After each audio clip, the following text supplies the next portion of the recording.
पंजाब हुकूमत का सूबे में आटे की कीमत मुकर्रर करने का फैसला। लाहौर और पंजाब भर में आटे की कीमत नए एक्ट के मुताबिक तय होगी। महकमा खुराक पंजाब ने नई कीमतों पर नोटिफिकेशन तैयार कर लिया है। लाहौर में आटे के 10 किलो थैले की कीमत 900 से 920 रुपये मुकर्रर होगी। ज़राए का कहना है कि लाहौर में 20 किलो आटे के थैले की कीमत 1840 रुपये मुकर्रर की जाएगी, जबकि वज़ीर आला पंजाब से मंजूरी के बाद आटे की कीमत को तय किया जाएगा। अशियाए खुर्दनोश एक्ट 2024 के तहत ये कीमतें लागू की जाएंगी। कीमतों के इतलाक पर अमल न करने वाले दुकानदारों के खिलाफ कार्रवाई भी की जाएगी। मज़ीद बताएंगे इस बारे में अली रामे आगाह कीजिए। जी बिल्कुल, पंजाब हुकूमत अब फैसला करने जा रही है कि वो लाहौर और पंजाब भर में आटे की जो कीमत है उसको फिक्स कर दिया जाए, और इसके लिए जो एसेंशियल कमोडिटी एक्ट 2024 है उसके तहत महकमा खुराक जो है वो एक नोटिफिकेशन जारी करेगा, और उस नोटिफिकेशन के बाद तमाम रिटेलर्स और तमाम दुकानदार वो इस बात के पाबंद होंगे कि वो इस एक्ट के तहत अब आटे की जो मुकर्रर करदा कीमत होगी उस पर ही आटा फ़रोख्त जो है वो करेंगे। अब इसमें लाहौर के लिए और पंजाब के मुख्तलिफ ज़िला के लिए मुख्तलिफ जो है वो रेट्स होंगे। अब लाहौर की अगर बात की जाए तो लाहौर में रेट जो है वो आटे का जो 10 किलो का बैग है उसके ऊपर 900 से 920 रुपये मुकर्रर करने की सिफारिशात जो है वो महकमा खुराक पंजाब कर रहा है, और उसके बाद 20 किलो आटे की कीमत जो है वो 1840 रुपये मुकर्रर करने की सिफारिशात है। अब सिफारिशा ये इसलिए तैयार की गई क्योंकि इस पर हतमी फ़ैसला वो वज़ीर आला पंजाब ही करेंगी। ज़राए के मुताबिक महकमा खुराक पंजाब ने बाकायदा ये नोटिफिकेशन जो है वो प्रिपेयर कर लिया है और तैयार करके वो वज़ीर आला पंजाब के सामने रखेंगे, और उसके बाद उनकी मंजूरी होगी, और मंजूरी के बाद महकमा खुराक पंजाब जो है वो ये नोटिफिकेशन जारी कर देगा। और उस नोटिफिकेशन के बाद तमाम दुकानदारों के ऊपर ये लाजम होगा कि वो इस एसेंशियल कमोडिटी एक्ट 2024 के तहत वो आटे की फ़रोख्त करेंगे, और अगर वहाँ पे अजाफी चार्जेस शहरियों से वसूल किए गए तो वो इस एक्ट में जो एक्ट में ख़ास तौर पर सज़ा और जज़ा का लिखा गया उसके मुताबिक उनके खिलाफ जो है वो कार्रवाई की जाए। अलीराम में बहुत शुक्रिया, आपने आगाह किया। डब्बे वाले दूध की कीमतों में बड़ा इजाफा हुआ है। लीटर वाले दूध का पैक 100 रुपए तक महंगा हो चुका है, 360 रुपए का हो गया, जबकि एक पाव वाला पैक 20 रुपए महंगा हो गया है और 90 रुपए का हो चुका है। डब्बे का दूध महंगा होने से सार्फिन को परेशानी का सामना करना पड़ रहा है। तो आपको बताएं कि डब्बे वाले दूध की कीमतों में ये एक बड़ा इजाफा है। लीटर वाले दूध का पैक 100 रुपए तक महंगा हो गया है और अब 360 रुपए का हो चुका है। एक पाव वाला पैक 20 रुपए महंगा हुआ, 90 रुपए का हो गया। शहजाद खान अब्दाली हमारे साथ है, उनसे बात कर लेते हैं इस हवाले से। जी शहजाद, बताइएगा। बिल्कुल, वफाकी बजट के बाद एक अशियाए ज़रूरिया की कीमतों में इजाफे का सिलसिला जारी है। पहले आटा महंगा हुआ, फिर बिजली की कीमतें बढ़ी, और अब ज़रूरियात ज़िंदगी की जो अशिया है वो महंगी होती चली जा रही हैं। जो टेट्रा पैक यानी डिब्बे वाला दूध है उसकी कीमत में तकरीबन 100 रुपये फी लीटर तक इजाफा देखा जा रहा है। और आपको इस हवाले से बताते चलें, इस वक्त ओपन मार्केट के अंदर 1 लीटर का पैक 260 रुपये से बढ़कर 360 रुपये की बुलंद तरीन सतह पर जा पहुंचा है। और इसके अलावा एक पाव वाले पैक की बात करें तो उस पर तकरीबन 20 रुपये और कहीं पे 30 रुपये का इजाफा देखा जा रहा है। ये पहले मार्केट के अंदर 70 रुपये का मिलता था, अब ये बाज़ मकामात पर, बाज़ जगहों पर, शहर के बाज़ इलाकों में 90 रुपये पर है और बाज़ जगहों पे 100 रुपये का बेचा जा रहा है। कंपनियों की जानब से जो ये कीमतों में इजाफा किया गया है, इस इजाफे का जवाज़ टैक्स को बनाया गया है कि GST टैक्स का नफाज जो है वो किया गया है। अगर GST टैक्स के नफाज की भी बात करें तो 1 लीटर पर 18% जो है वो तकरीबन 50 रुपये के करीब बनता है, लेकिन कंपनियों ने डिब्बे वाले दूध की कीमत 100 रुपये फी लीटर तक बढ़ा दी है। यानी जहाँ पे टैक्स 50 रुपये बढ़ा है तो वहीं कीमत 100 रुपये तक बढ़ा दी है। और इस वक्त शहर के मुख्तलिफ इलाकों में इसकी नई कीमत 260 रुपये से बढ़कर 360 रुपये की बुलंद तरीन सतह पर देखी जा रही है। और इस वक्त हम गढ़ी चौक के इलाके में मौजूद हैं। यहाँ पे मुख्तलिफ जो प्राइवेट जनरल स्टोर हैं, इसके अलावा किराने की दुकानें हैं और डिपार्टमेंटल स्टोर हैं, इन पर ये दूध शॉर्ट भी हो गया, यानी इसकी किल्लत भी देखी जा रही है। और यही सूरत शहर के बाकी इलाकों में भी है। शहरी इस हवाले से बिलबिला उठे हैं। शहरी ये कहते हैं कि बजट के बाद उनकी जिंदगी अजीरन होकर रह गई है। उनकी समझ में नहीं आता कि कब वो बिल दें, कब वो किस तरह से वो अद्वियात खरीदें, किस तरह से वो राशन खरीदें। और अब दूध भी मजीद महंगा कर दिया। खुदारा अवाम पे रहम करें और अवाम पे इतने टैक्सों का, कीमतों का बोझ मत बढ़ाएं कि अवाम के लिए 2 वक्त की रोटी खाना भी मुश्किल हो जाए। जी बिल्कुल, बहुत शुक्रिया। हमारे साथ शहजाद खान अब्दाली थे, आगाह कर रहे थे। मुहर्रम उल हराम, पंजाब हुकूमत ने सूबे भर में दफ़ा 144 नाफिज कर दी है। मुहर्रम उल हराम के जुलूसों और मजालिस में कोई नई इख्तरा नहीं होगी। मजाज अथॉरिटी की इजाज़त के बगैर हर किस्म के हथियार और आतिशगीर मवाद की नुमाइश पर भी पाबंदी आयद है। अवामी जज्बात, इश्ताल अंगेज नारों और इशारों पर मुकम्मल तौर पर पाबंदी है। बैनुल मज़ाहिब, फ़िरका वराना या नस्ली मुनाफरत को हवा देने वाले रिमार्क्स पर भी दफ़ा 144 नाफिज है। जुलूस के रास्तों पर वाक़े मकानात या दीगर इमारतों की छतों पर मोर्चों की तामीर पर भी पाबंदी है। जुलूस के रास्तों में मौजूद इमारतों की छतों पर पत्थर, ईंटें, बोतलें या कचरा जमा करने पर भी पाबंदी है। जुलूस के दौरान रास्ते में वाक़े इमारतों की छतों या दुकानों के थड़ों पर बतौर तमाशाई मौजूदगी पर भी पाबंदी है। डबल सवारी के अलावा तमाम पाबंदियों का इतलाक 1 से 10 मुहर्रम उल हराम तक होगा। डबल सवारी पर पाबंदी का इतलाक 7 से 10 मुहर्रम उल हराम तक होगा।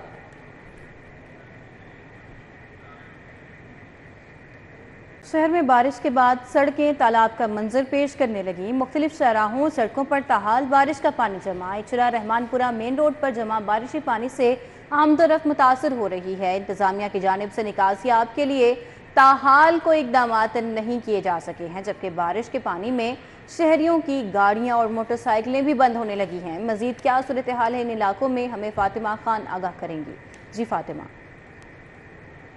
हाँ जी बिल्कुल, इस वक्त मैं इचरा रहमानपुरा के मेन रोड पर मौजूद हूँ, जहाँ पे अब तक जो है बारिश होने के बाद पानी जो है यहाँ पे जमा है, जिसकी वजह से शहरियों की आमदोरफ्त खासी मुतासिर हो रही है। और ये हमारे साथ मौजूद भी है, बाइक सवार से बात करते हैं। अच्छा मुझे बताइएगा, क्या कहना चाहेंगे, पानी जमा हो रहा है, किन मुश्किलात का सामना करना पड़ रहा है? मुश्किलात की आप देख ही रही हैं, सारी मुश्किलात कौन सी हैं। सबसे बड़ी बात तो हम मुसलमान हैं, ये मस्जिद है, रात की बारिश ख़त्म हुई है, अब नमाजियों ने आना सारा ने, दुकान पे काम नहीं है, दुकानें सारी बंद हैं, ठीक है, इंतज़ामिया कुछ नहीं कर रही। जी बिल्कुल, हमारे साथ यहाँ के जो है रिहायशी मौजूद थे, जो यहाँ से गुजर रहे थे। बाइक सवार उनको काफ़ी मुश्किलात का सामना करना पड़ रहा है यहाँ से गुजरते हुए। जो शहरी हैं उनका ये कहना है कि यहाँ से निकासी आपका जो अमल है इसको जल्द अज जल्द इस पर इकदाम किए जाएँ, क्योंकि बारिश जो थमे है उसको काफ़ी अर्सा हो गया, काफ़ी वक्त हो गया, लेकिन अभी तक आपका बहुत शुक्रिया। जबकि दूसरी जानिब बारिश के बाद फिरोजपुर रोड का निकासी आपकी सूरत हाल भी इंतहाई अबतर हो चुकी है। जगह जगह पानी जमा है, जिसकी वजह से शहरी शदीद परेशान है और उनकी जानिब से मुतालिबा भी किया जा रहा है कि इस मसले को हल किया जाए। जगह जगह पानी जमा हो चुका है। चुंगी अमर सद्दू और कैंची स्टॉप की तरफ भी गलियां सड़कें तालाब का मंजर पेश करने लगी हैं। वहाँ की क्या सूरत हाल है, रोमेल हमें आगाह करेंगे। जी रोमेल। बिल्कुल, शहर में होने वाली बारिश के बाद जहां नशेबी इलाके ज़ेरे आब आ चुके हैं, वहीं शहर की अहम शाहराहों पर भी बारिश का पानी जमा हो चुका है। फिरोज जगह जगह बारिश का पानी जमा है। चुंगी अमर सद्दू और कैंची स्टॉप के अतराफ गलियां और जो सड़कें हैं वो तालाब का मंजर पेश कर रही हैं और जो लोग हैं उनकी आमदरफ्त शदीद मुतासिर है, जबकि ताजरों की कारोबारी सरगर्मियाँ मअतल हो चुकी हैं। मैं इस वक्त जिस जगह पर मौजूद हूँ, मैं अपने कैमरामैन से कहूँगा कि वो मेरे अकब में दिखा सके कि किस तरह से जो सर्विस रोड है चुंगी अमर सद्दू स्टॉप का, वो बारिश के पानी से भरा पड़ा है और लोगों को यहाँ से गुजरने में मुश्किलात का सामना है। सुबह का वक्त है, लोग अपने कामकाज और दफातर को जा रहे हैं, जबकि सड़क पर पानी जमा होने के बायस मोटरसाइकिल और कार सवार शहरियों समेत पैदल चलने वालों को मुश्किलात का सामना है। छोटे छोटे बच्चे जो यहाँ से गुजर रहे हैं वो इस पानी में से गुजर रहे हैं। खातीन और बुजुर्गों को मुश्किलात का सामना है। यहाँ कुछ लोग अभी जमा थे, उनका ये कहना था कि सुबह के औकात में 2 बच्चे और खातीन जो हैं वो इस पानी में गिरकर जख्मी हुई हैं। कुछ शहरी हैं जो बात करना चाहते हैं, उनसे बात करेंगे। जी बहन बताएं, बारिश सुबह हुई है लेकिन पानी नहीं निकाला जा सका, क्या कहेंगे? सर ये तो कल का परसों का पानी खड़ा हुआ है, हर तरफ पानी पानी है। लाहौर में बुरे हालात हुए पड़े हैं, गाड़ियां खराब हो रही हैं, लोगों के कपड़े खराब हो रहे हैं और जो है हर काम में जो दुश्वारी पैदा हो रही है दुकान वालों के लिए। बिल्कुल, बारिश के बाद शहर भर में हर जगह पानी ही पानी जमा हो चुका है, जिस पर जो शहरी हैं उनका ये शिकवा है कि वासा। ठीक है रोमेल, बहुत शुक्रिया। दूसरी जानिब शहर में बारिश है। डेविस रोड से मुलिका स्टाफ कॉलेज रोड भी तालाब का मंजर पेश कर रहा है। यहाँ की क्या सिचुएशन है, महर अली अकबर बता रहे हैं। जी महर।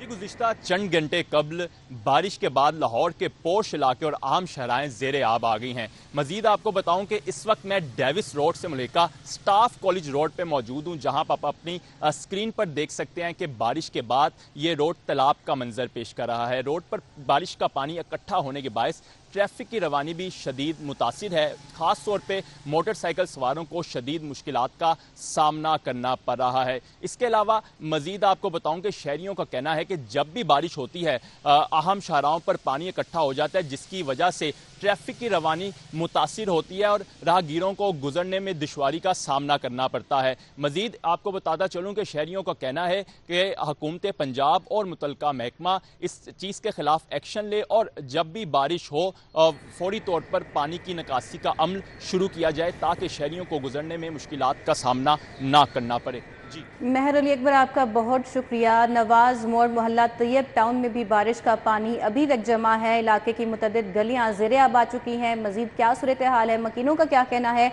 अफशा रिजवान हमें अपडेट करेंगे। जी अफशा। हाँ जी बिल्कुल, इस वक्त मैं मौजूद हूँ नवाज मोड़ मोहल्ला तैयब टाउन में, जहाँ पे कल रात की होने वाली बारिश के निशानात अभी भी मौजूद है। मुतअद्दिद गलियाँ ऐसी हैं जो कि नाहमवार होने की वजह से जिसके अंदर बारिशी पानी अभी भी मौजूद है और वो एक तालाब की शक्ल इख्तियार कर चुका है। मज़ीद मेरे साथ इलाका मकीन मौजूद है, उनसे बात करेंगे, जानेंगे कि हमेशा यही हाल होता है बारिशों में, जब भी बारिशें होती हैं तो आपकी गलियों का यही हाल होता है, तालाब बन जाते हैं? जी ये आप देख ही रहे हैं कि बारिश अभी इतनी हुई भी नहीं। अभी जो मानसून की बारिशों का सिलसिला अभी शुरू होना है, ये तो अभी हल्की सी बारिश हुई है तो आपके सामने है। तो ये गलियाँ टूटी फूटी हैं, सीवरेज का निज़ाम बिल्कुल दरम बरम है, उसी वजह से ये सारा पानी इधर खड़ा हुआ है। अभी तो जब बारिशें आएंगी तो मानसून का सिलसिला शुरू होगा तो फिर इधर से गुजरा भी नहीं जाएगा। तो हाँ जी बिल्कुल, उनका कहना है कि सभी को ये नज़र आ रहा है, सभी के सामने ये चीज़ जाहिर है कि ये गलियाँ कितनी का शिकार है। अफशा रिजवान, आपका बहुत शुक्रिया। वासा और टीपा ने शहर में अहम शाहराहों पर मौजूद वाटर पॉकेट्स का हल निकाल लिया है। वासा और टीपा ने शहर की अहम शाहराहों पर नशेबी पॉइंट्स का सर्वे किया।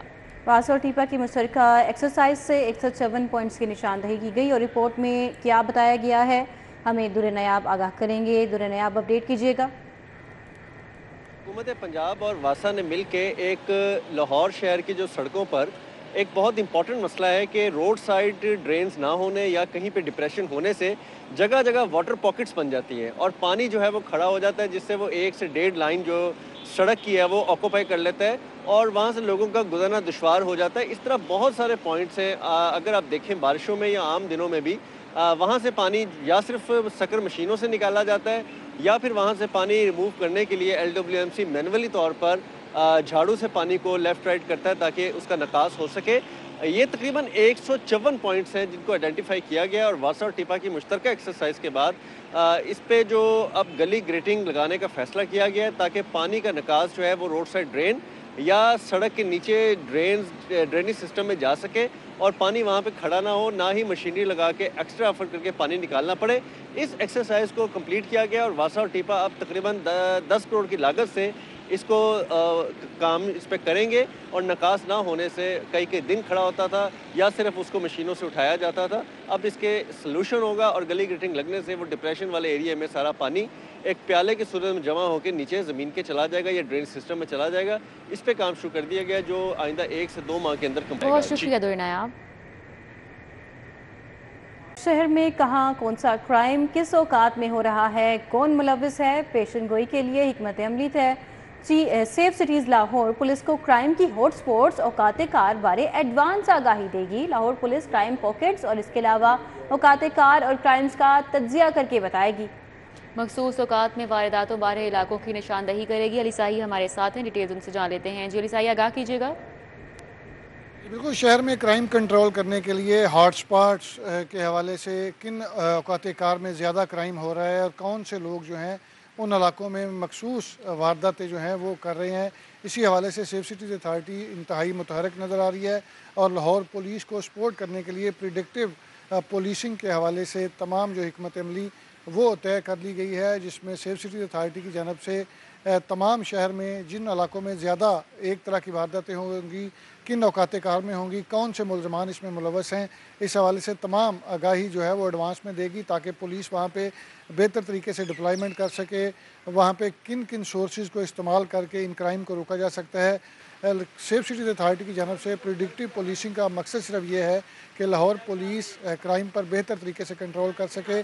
बहुत सारी ऐसी वारदातें हैं जो मखसूस लोग बार बार करते हैं लेकिन वो वहाँ से फ़रार होने में कामयाब हो जाते हैं और जब जेल जाते हैं और वापसी पे भी वही क्राइम करना शुरू कर देते हैं। तो ये तमाम चीज़ें मद्देनज़र रखते हुए सेफ सिटीज़ अथॉरिटी की जानब से प्रिडिक्टिव पुलिसिंग के हवाले से तमाम हिकमत अमली वज़ा कर दी गई है और जल्द इसको लॉन्च कर दिया जाएगा ताकि लाहौर पुलिस जो है सेफ सिटीज़ के कैमरों से मुस्तफ़ीद हो सके और उनकी जो ऐप्स हैं उनको इस हुए क्राइम को कंट्रोल कर सके।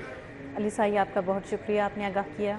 वज़ीर आला पंजाब ने पंजाब होनहार मेरिट स्कॉलरशिप प्रोग्राम की मंजूरी दे दी। होनहार स्कॉलरशिप की तादाद 4000 से बढ़ाकर 25,000 करने की हिदायत। BS करने वाले तलबा की 100% स्कॉलरशिप से अदा होंगी। सरकारी और 8 मुंतखब प्राइवेट यूनिवर्सिटियों के तलबा शामिल होंगे। जेहलम, बिहाड़ी और बहावलनगर में नई यूनिवर्सिटियों के फौरी क़याम की भी मंजूरी दी गई है। मरीम नवाज शरीफ की लैपटॉप स्कीम फौरी शुरू करने की हिदायत। तलबा की कम तादाद वाले कॉलेज में नए डिसिप्लिन मुतारिफ कराने का फैसला किया। जॉब मार्केट की ज़रूरियात से मुंसलिक डिसिप्लिन मुतारिफ कराए जाएंगे। डिविजनल डायरेक्टर्स और प्रिंसिपल्स की तैनाती के लिए ऑनलाइन पोर्टल सिस्टम मुतारिफ कराने का भी फैसला। डिविजनल डायरेक्टर्स और प्रिंसिपल्स की तैनाती खालिसतन मेरिट पर करने के लिए फुल प्रूफ सिस्टम मुतारिफ कराया जाएगा। जबकि डिविजनल डायरेक्टर और वज़ीर आला मरीम नवाज शरीफ की हिदायत पर सरकारी कॉलेजेस में नई बसों की फराहमी का प्लान भी पेश किया गया। प्राइवेट पब्लिक पार्टनरशिप के तहत यूनिवर्सिटियों के क़याम की सिफारिशात का जायज़ा लिया गया। निजी यूनिवर्सिटियों के अमूर का जायज़ा लेने के लिए आला सतह की वजारत कमेटी कायम करने का भी फैसला किया गया। पंजाब के 90 कॉलेजेस में MD कैट और E-कैट फ्री क्लासेस के कामयाब प्रोग्राम पर वज़ीर आला ने इजहार मसरत किया और उनकी जानिब से कहा गया कि दूर दराज इलाकों में मुफ्त MD कैट और E-कैट क्लासेस का दायरा कार बतदरीज बढ़ाया जाए। वज़ीर आला मरीम नवाज ने कहा कि हायर एजुकेशन के फ़रोग के लिए प्राइवेट सेक्टर को सहूलियात दी जाएँ और वज़ीर आला ने सूबाई वज़ीर राना सिकंदर हयात और हायर एजुकेशन डिपार्टमेंट की कारकर्दगी को भी सराहा। हाई कोर्ट में बैरून मुल्क सफ़र के लिए PNNIL तहत पाबंदी के खिलाफ दरख्वास्त दायर कर दी गई है। शहरी मुनीर अहमद की जानिब से दरख्वास्त दायर की गई है। हमारे साथ मलिक अशरफ हैं। मलिक अशरफ, अपडेट कीजिएगा, क्या मौक़िफ़ है इस दरख्वास्त का? जी बिल्कुल, ये बैरून मुल्क का सफ़र करने के लिए PNLI के तहत पाबंदी के इक़दाम को चैलेंज किया गया है और इम्कान ज़ाहिर किया जा रहा है कि लाहौर हाई कोर्ट का सिंगल बेंच पीर के रोज़ इस दरख्वास्त पर समाअत करेगा। शहरी मुनीर अहमद हैं जिन्होंने ये दरख्वास्त दायर की है और इसमें वफाकी हुकूमत समेत दीगर को फरीक बनाया गया है और इसमें यह मौक़िफ़ तैयार किया गया है कि आइन के आर्टिकल 15 के तहत मुल्क से बाहर जाने के रोकने के लिए जो कानून मौजूद हैं, एग्जिस्ट कंट्रोल ऑर्डिनेंस और पासपोर्ट कंट्रोल एक्ट के तहत किसी शहरी को बैरून मुल्क जाने से रोका जा सकता है, लेकिन PNIL के मुताबिक शहरियों को बैरून मुल्क जाने से रोका जा रहा है। दरख्वास्त में ये नुकता कहा गया है कि PNLI का कानून बुनियादी हकूक़ की खिलाफ वर्जी है और इसके लिए बनाया गया SOP जो है वो आइन से मुतसादम है। तो अदालत की इस्तदा की गई है कि PNLI के तहत जो बैरून मुल्क जाने से रोकने का जो इक़दाम है इसको कलअदम करार दिया गया है। जी मलिक अशरफ, बहुत शुक्रिया आपका।